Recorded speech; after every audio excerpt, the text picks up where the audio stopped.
ಈಗಾಗಲೇ ರಫೇಲ್ ಯುದ್ಧ ವಿಮಾನಗಳು ಭಾರತಕ್ಕೆ ಒಳಗಡೆಗೆ ಬಂದಾಗಿದೆ. ಸೊ ನೋಡ್ತಾ ಇದ್ರ ದೃಶ್ಯಾವಳಿಗಳನ್ನ, ಬಂದಿರುವಂತಹ ದೃಶ್ಯಾವಳಿಗಳನ್ನ.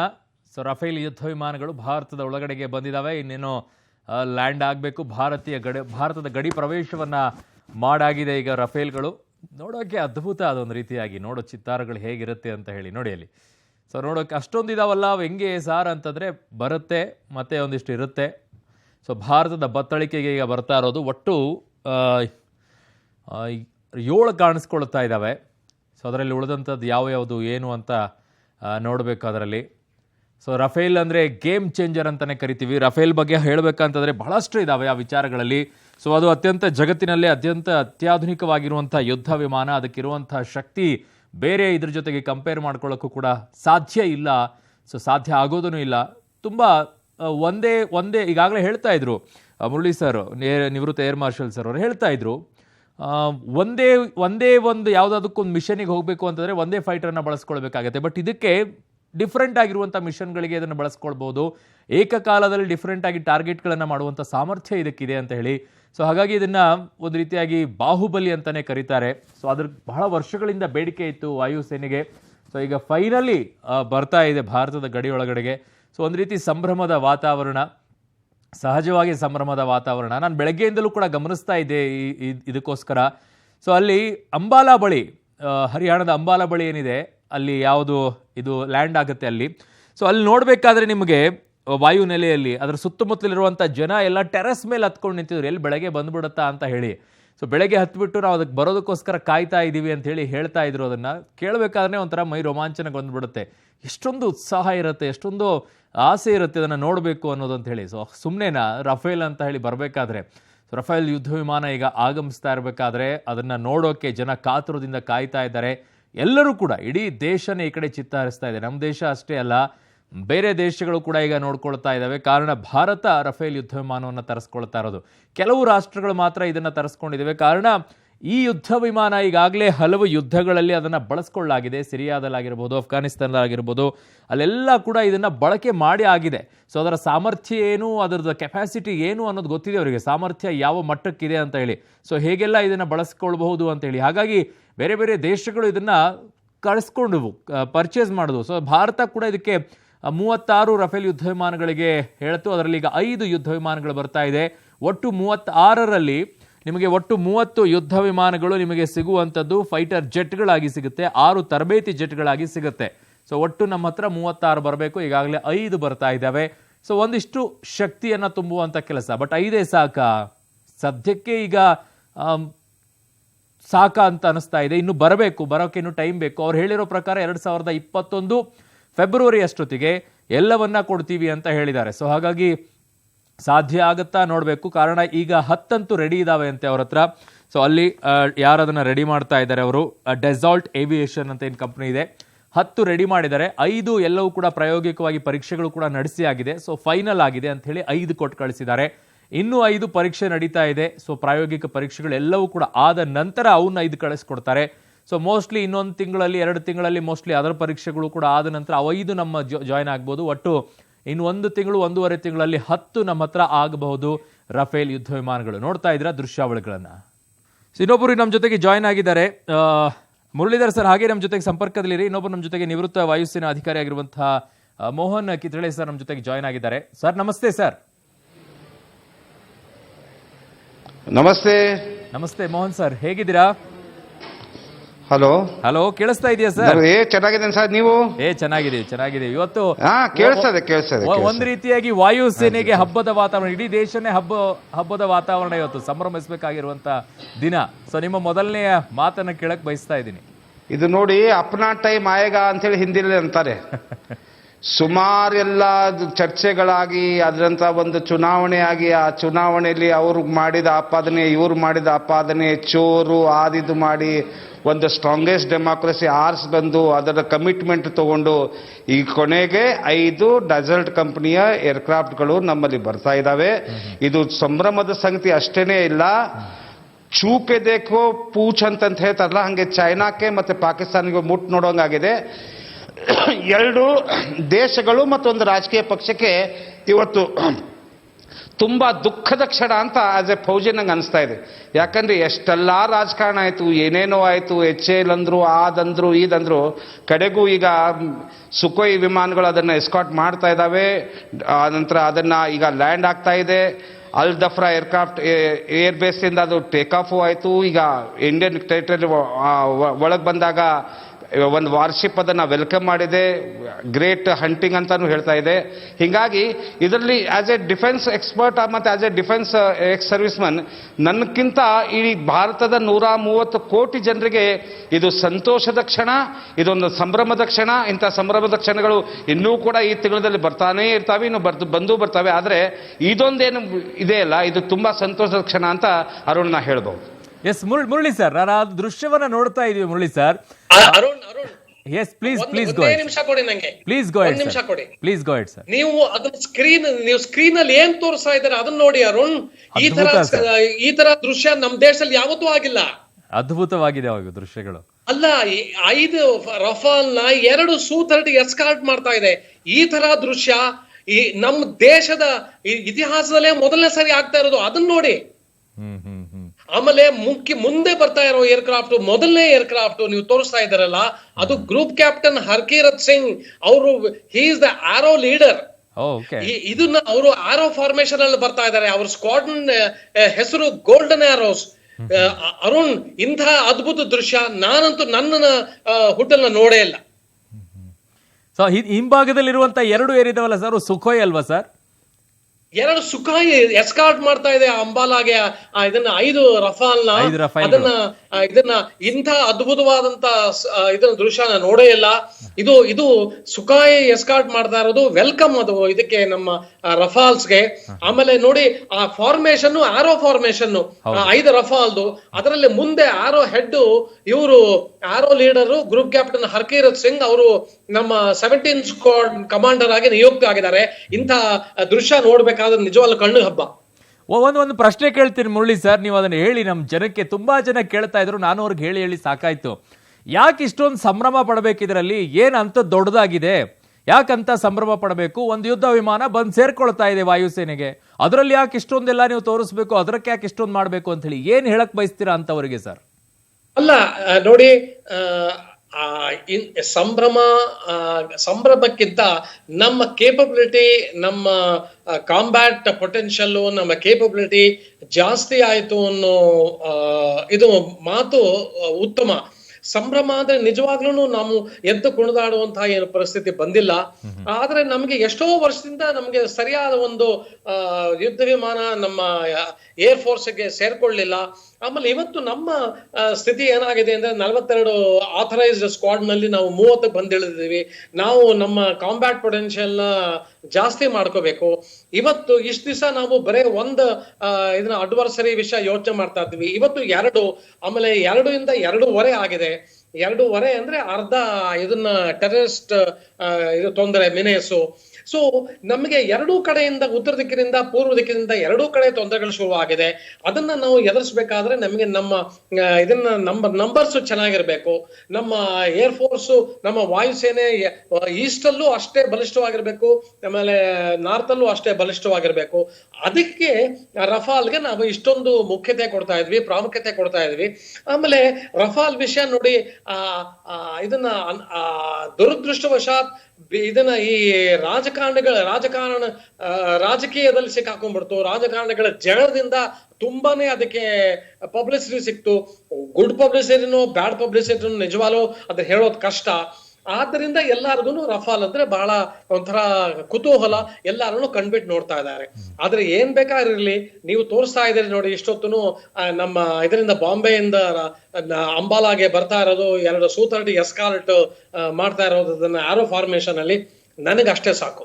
ನನ್ನ ಜೊತೆಗೆ 2 ಅತಿಥಿಗಳಿದ್ದಾರೆ. ಒಬ್ಬರು ನಿವೃತ್ತ ವಾಯುಸೇನಾ ಅಧಿಕಾರಿ ಮೋಹನ್ ಕಿತ್ಳೆ ಸರ್, ಇನ್ನೊಂದು ಕಡೆಗೆ ನಿವೃತ್ತ ಏರ್ ಮಾರ್ಷಲ್ ಮುರಳಿ ಸರ್. ಇಬ್ಬರು ಕೂಡ ನನ್ನ ಜೊತೆಗೆ ನೇರ ಸಂಪರ್ಕದಲ್ಲೇ ಇದ್ದಾರೆ.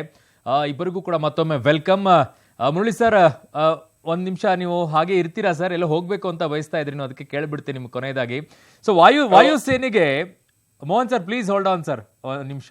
ಮುರಳಿ ಸರ್, ವಾಯುಸೇನೆಗೆ ರಫೇಲ್ ಅನ್ನೋದನ್ನ ಮಾತ್ರ ಸಾಕಾಗಿದೆಯಾ ಈಗ, ಅಥವಾ ಇನ್ನೂ ಪವರ್ಫುಲ್ ವಾಯುಸೇನೆ ಆಗಬೇಕು ಅಂತಂದ್ರೆ ರಫೇಲ್ಗಿಂತಲೂ ಕೂಡ ಇನ್ನೂ ಬೇಕಾಗಿರುವಂತ ಶಸ್ತ್ರಾಸ್ತ್ರಗಳ ಅಗತ್ಯತೆ ಇದೆಯಾ? ಸೊ ಯಾವ್ಯಾವ್ದು ಬೇಕಾಗಿದೆ ನಮಗೆ? ನಮ್ಗೆ ನೋಡಿ ಅರುಣ್, ಆಗ್ಲೇ ಬೇಕಾದಷ್ಟು ಪ್ರಾಜೆಕ್ಟ್ಸ್ ನಡೀತಾ ಇದೆ. ಒಂದು, ನಾವು 116 MMRC multi role aircraft, multi mission role aircraft ನ ನಾವು ಖರೀದಿ ಮಾಡಕ್ಕೆ ಸ್ಟ್ರಾಟಜಿಕ್ ಪಾರ್ಟ್ನರ್ಶಿಪ್ ಇದನ್ನ ನಮ್ಮ ರಕ್ಷಾ ಮಂತ್ರಾಲಯ ಮಾಡಿಕೊಂಡು ದೊಡ್ಡ ದೊಡ್ಡ ಉದ್ಯಮಿಗಳ ಜೊತೆಗೆ ಅದರದ್ದು ನಡೀತಾನೆ ಇದೆ. ಅದರದ್ದು RFIನೂ ಹೋಗಿದೆ. ಈಗ ಇದನ್ನ RFP ರಿಲೀಸ್ ಆಗುವಂತ ಟೈಮು ಬಂದಿದೆ. ಅದಕ್ಕೆ 5 ಅಥವಾ 6 ಯುದ್ಧ ವಿಮಾನಗಳು ಕಾಂಪೀಟ್ ಮಾಡ್ತಾ ಇದೆ ಅನ್ನೋ ನಮ್ಗೆ ಮಾಹಿತಿನೂ ನಮ್ಮ ಹತ್ರ ಇದೆ. ಈ 116 ವಿಮಾನ ಅಂತೂ ಬಂದೇ ಬರುತ್ತೆ. ಈ ಕಡೆ ನಮ್ಮ ಮೇಕ್ ಇನ್ ಇಂಡಿಯಾ ಪ್ರಾಜೆಕ್ಟ್ ಅಲ್ಲಿ ನಮ್ದು LCA Mark 1 ನಾವು ಇದನ್ನ ಇಂಡಕ್ಟ್ ಮಾಡಿದೀವಿ ಸುಲೂರಲ್ಲಿ. LCA Mark 1A, LCA Mark 2, ಆಮೇಲೆ AMCA ಅಂದ್ರೆ ಅಡ್ವಾನ್ಸ್ ಮೀಡಿಯಂ ಕಾಂಬ್ಯಾಟ್ ಏರ್ಕ್ರಾಫ್ಟ್, ಇದರ ಪ್ರಾಜೆಕ್ಟ್ ನಡೀತಾ ಇದೆ. ಆಮೇಲೆ ಏತನ್ ಮಧ್ಯೆ ನಮ್ಮ HAL ಮತ್ತು ಸುಖಾಯ್ ಡಿಸೈನ್ ಬ್ಯೂರೋ ಇರ್ಕುತ್ ಅಲ್ಲಿ ಅವ್ರದ್ದು joint venture FGFA 5th generation fighter aircraft ಇದನ್ನ ಪ್ರಾಜೆಕ್ಟ್ ನಡೀತಾ ಇದೆ. ಸೊ ಇವೆಲ್ಲ ಸೇರ್ಕೊಂಡು ಒಂದು ಸರಿಯಾದ ಟೈಮ್ ಅಲ್ಲಿ ಎಲ್ಲಾನು ಒಂದೊಂದಾಗಿ ಇಂಡಕ್ಟ್ ಆಗತ್ತೆ. ಇನ್ನ ನೆಕ್ಸ್ಟ್ ಒಂದು 7-8 ವರ್ಷದಲ್ಲಿ ಬೇಕಾದಷ್ಟು ಲೇಟೆಸ್ಟ್ ಟೆಕ್ನಾಲಜಿ ಇದನ್ನ ಯುದ್ಧ ವಿಮಾನಗಳು, ಆಮೇಲೆ ಉಪಕರಣಗಳು, ಆಮೇಲೆ ಇದನ್ನ ವೆಪನ್ಸ್, ಕ್ಷಿಪಣಿಗಳು ಎಲ್ಲ ಆಟೋಮ್ಯಾಟಿಕ್ಲಿ ಇಂಡಕ್ಟ್ ಆಗತ್ತೆ. ಇದನ್ನೆಲ್ಲ it is all part of LTPP ಅಂದ್ರೆ long term prospective planning of the ಇದು IDS. ಇದನ್ನ IDS ಇವ್ರ CDS ಕೆಳಗೆ ಇರುವಂತಹ ವಿಭಾಗ ಅವರೆಲ್ಲ ಮಾಡಿದ್ದಾರೆ. ಈ ಪ್ಲಾನು ರಕ್ಷಾ ಮಂತ್ರಾಲಯ ಕೊಟ್ಟಿದ್ದಾರೆ. ಇದು ಸ್ಲೋಲಿ ಎಲ್ಲ ಇಂಡಕ್ಟ್ ಆಗತ್ತೆ ಅನ್ನೋ ಭರವಸೆ ನಮಗಿದೆ.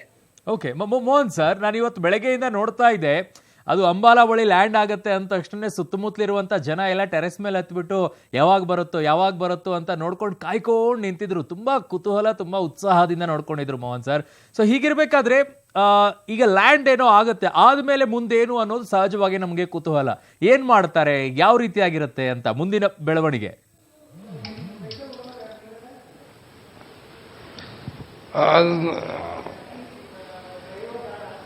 Yes, please, Mohan sir. It's for me? Yes, Mohan sir, please. Hello? It's for me? Yes, Mohan sir, please. Land ಆದ್ಮೇಲೆ ಏನಾಗ್ತದೆ ನೋಡಿ, ಈಗ ಐದು ಏರ್ಕ್ರಾಫ್ಟ್ಗಳು ಬಂದು ಇಳಿದಿದ್ದಾವೆ. 5 ಏರ್ಕ್ರಾಫ್ಟ್ ಬಂದು ಇಳಿದ್ಮೇಲೆ ಇನ್ನೊಂದು 5 ಏರ್ಕ್ರಾಫ್ಟ್ ಬರ್ತದೆ. ಆಲ್ರೆಡಿ ಒಂದು ವಿಷಯ ನಾನು ಅವರು ಏನು ಇನ್ನೊಂದು ಪ್ಯಾನಲಿಸ್ಟ್ ಏನ್ ಹೇಳಿದ್ರಲ್ಲ, ಅವ್ರು ಹೇಳಿದ್ರೆ ಒಂದು ಸಂತೋಷದ ಸಂಗತಿ ನಾನು ಕರ್ನಾಟಕ ಜನತೆಗೆ ಹೇಳ ಬಯಸ್ತೇನೆ. ಆ 5 ಏರ್ಕ್ರಾಫ್ಟ್ ಅಲ್ಲಿ ಒಂದು ಏರ್ಕ್ರಾಫ್ಟ್ ನಲ್ಲಿ ನಮ್ಮ ಕರ್ನಾಟಕದವರೇ, ಅದು ಬಿಜಾಪುರ ಸೈನಿಕ್ ಸ್ಕೂಲ್ದವ್ರು ಕಲ್ತವ್ರೆ, ವಿಂಗ್ ಕಮಾಂಡರ್ ಅರುಣ್ ಕುಮಾರ್ ಕೂಡ ಅದು ಫ್ಲೈ ಮಾಡ್ತಾ ಇದೆ. ನೀವು ಅರುಣ್ ಕುಮಾರ್, ಅವರು ಅರುಣ್ ಕುಮಾರ್, ಅಂದ್ರೆ ಇದು ಸಂತೋಷದ ಸಂಗತಿ. Arun are very lucky, I think. So that we congratulate Arun Kumar also for that, because it's a very difficult training going to the France, having an interpreter who has to explain you in English language. You have to conceive it in your own language, then you have to take the flying, you have to go to the simulator, feel about that aircraft. ಆ simulation ಇಂದ ಹೊರಗೆ ಬಂದ್ಕೊಳ್ಳೆ ಅದೇನು climatical conditions ಆಗ್ತದೆ, ಅದರಿಂದ intensive training ಎಲ್ಲ ಆಗ್ತದೆ. Intensive training ಅಂದ್ರೆ ಇನ್ನೂ ಕೂಡ ಒಂದು 6 ತಿಂಗಳು ಅದಕ್ಕೆ ಒಂದು ಫೈಟರ್, ಆ ಕಂಟ್ರಿಯ ಪೈಲಟ್ಸು ಬಂದಿರ್ತಾರೆ, ಆ ಕಂಟ್ರಿಯ ಟೆಕ್ನಿಷಿಯನ್ಸು ಬಂದಿರ್ತಾರೆ.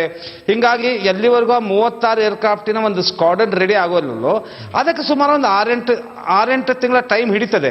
ಆದರೆ ಅಲ್ಲಿವರೆಗೂ ನಮ್ಮ ಹತ್ರ ಈ ವಿಮಾನ ಇದೆ, ನಾವು ತೋರಿಸಬಹುದು. ಆದರೆ ಒಂದು ಮಾತ್ರ 100% ಚೈನಾಗೆ ನಾವು ಕಣ್ಣು ತೋರಿಸ್ಲಿಕ್ಕೆ China has to think twice. ಅವರು J-20, ಆಮೇಲೆ ಪಾಕಿಸ್ತಾನ ಇರುವ F-16, ನಮ್ಮ ಹತ್ರ ಇರುವ ಡೆಸಾಲ್ಟ್ ಏರ್ಕ್ರಾಫ್ಟ್, ಇದೇನು ಏರ್ಕ್ರಾಫ್ಟ್ ಇದೆಯಲ್ಲ, ಕಂಪ್ಯಾರಿಸನ್ ನಿಮ್ಗೆ ನಾ ಹೇಳ್ತೇನೆ. ಕಂಪ್ಯಾರಿಸನ್ ಏನಿದೆಪ್ಪ ಅಂತಂದ್ರೆ 1 ಅವರ್ನಲ್ಲಿ ಇದು 2700 ಕಿಲೋಮೀಟರ್ಸ್ ಇದರ ರೇಂಜ್ ಇದೆ. ಅದ್ರ ಜೊತೆಗೆ 3700 ಕಿಲೋಮೀಟರ್ ಆಕಾಶದಿಂದ ಭೂಮಿಯ 3700 ಕಿಲೋಮೀಟರ್ ವರೆಗೂ ಅದನ್ನ ಸಣ್ಣ ಟಾರ್ಗೆಟ್ಸ್ ಅನ್ನ ಸರ್ಚ್ ಮಾಡಿ ಅದನ್ನ ಅಟ್ಯಾಕ್ ಮಾಡಬಹುದು.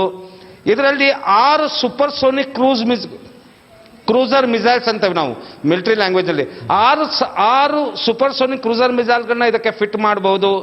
ಲೇಸರ್ ಗೈಡೆಡ್ ಬಾಂಬರ್ಸ್ ನಾವು ಬೇರೆ J-20ನಲ್ಲೂ ಇಲ್ಲ, F-16ನಲ್ಲೂ ನಮ್ಮ ಏನೇನು ಡೆಸರ್ಟ್ ರಫೇಲ್ ಏರ್ಕ್ರಾಫ್ಟ್ ಇದೆಲ್ಲ ಅದಕ್ಕೆ 3 ಲೇಸರ್ ಗೈಡೆಡ್ ಬಾಂಬರ್ಗಳಿದೆ, 6 ಏರ್ ಟು ಏರ್ ಮಿಸೈಲ್ ಇದೆ. ಅರ್ಥ ಮಾಡ್ಕೊಳ್ರಿ Arun, what is the power of this aircraft.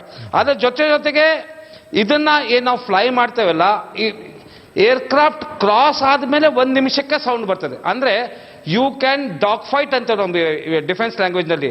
Fly ಆಗಿ ಬಂಬಾರ್ಡಿಂಗ್ ಆದ್ಮೇಲೆ 1 ನಿಮಿಷದ ನಂತರ ಇದನ್ನ ಶತ್ರುಗಳಿಗೆ ಗೊತ್ತಾಗ್ತದೆ, ಓಹೋ ಒಂದು ಏರ್ಕ್ರಾಫ್ಟ್ ಫ್ಲೈ ಮಾಡಿ ಇದು ನಮ್ಮಲ್ಲಿ ಬಂಬಾರ್ಡಿಂಗ್ ಮಾಡಿ ಹೋಗಿದೆ ಅಂತ. 1ನೇ ಕ್ವಾಲಿಟಿ ಆದ್ರೆ. 2ನೇ ಕ್ವಾಲಿಟಿ ಆದ್ರೆ ಶಿಪ್ ನಲ್ಲಿ ಇರುವ ಮಿಸೈಲ್ಗಳನ್ನ ಇದು ಬಂಬಾರ್ಡ್ ಮಾಡಬಹುದು, ಏರ್ ಟು ಏರ್ ಬಂಬಾರ್ಡ್ ಮಾಡಬಹುದು, ಏರ್ ಟು ಲ್ಯಾಂಡ್ ಬಂಬಾರ್ಡ್ ಮಾಡಬಹುದು, ಏರ್ ಟು ಸೀನು ಕೂಡ ಬಂಬಾರ್ಡ್ ಮಾಡಬಹುದು.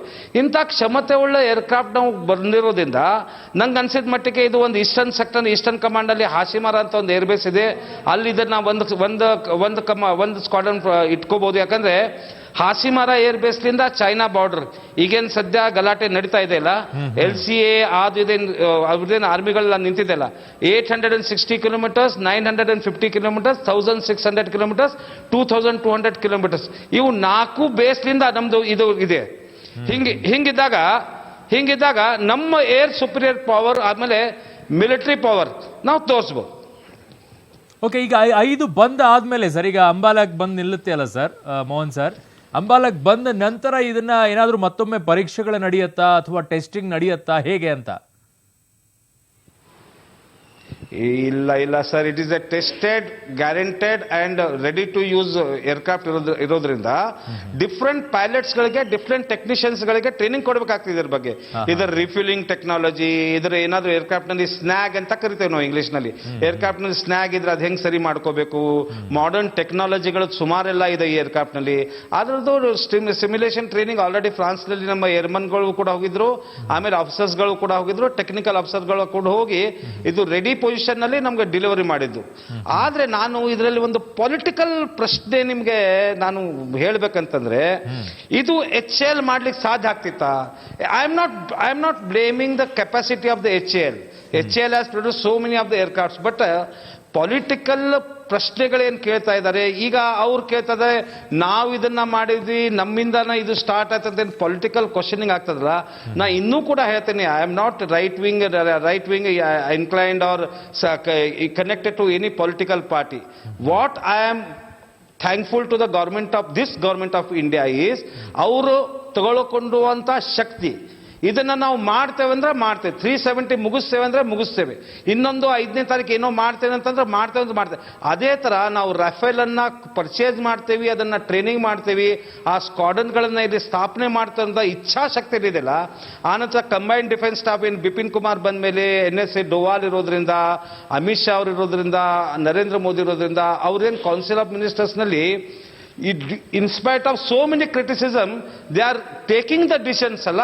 ಅದರಿಂದ ಈ ದೇಶದ ಪ್ರಧಾನಿ ಬಗ್ಗೆ, ಈ ದೇಶದ ಸೈನಿಕರ ಬಗ್ಗೆ ಹೆಮ್ಮೆ ಪಡಬೇಕಾಗ್ತದೆ. ಯಾಕಂದ್ರೆ ನಾವು ಕೂಡ ಆ ಫೇಸ್ ಇಂದ ಬಂದವರೇ. ಆದ್ರೆ ನಮಗೆ ಹೋಗ್ತಾ ನಾವು ವಿ ಕ್ಯಾನಾಟ್ ಡಿಸ್ಕ್ಲೋಸ್ ಇಟ್. ಯಾಕಂದ್ರೆ ನಾವು ರಿಟೈರ್ಡ್ ಇರೋದ್ರಿಂದ we cannot criticise that then government. But what that then government was doing and what is now government is doing, there is a hell a lot of difference around. ಇಂಥ ಛಾತಿ ತೋರಿಸಿ decision ತಗೊಳ್ಳೋ ಶಕ್ತಿ ಈಗಿನೇನು ಪ್ರಧಾನಮಂತ್ರಿ ಇದೆಯಲ್ಲ, ಆ ಶಕ್ತಿ ಹಿಂದೆ ಯಾವ ಪ್ರಧಾನಮಂತ್ರಿಗಳು ಇಲ್ಲ, ಇನ್ಕ್ಲೂಡಿಂಗ್ ವಾಜಪೇಯಿ ಅವ್ರದ್ದು ಕೂಡ ಕೆಲವೊಂದು ಇತ್ತು. ಆದರೆ ಈ ತರ ಲಾಲ್ ಬಹದ್ದೂರ್ ಶಾಸ್ತ್ರಿ ಆದಮೇಲೆ ಇದು ಫಸ್ಟ್ ನೋಡಿ ಇಂಥ ಪ್ರಧಾನಮಂತ್ರಿ ನಮ್ಮ ದೇಶದ ಸಿಕ್ಕಿದ್ದು.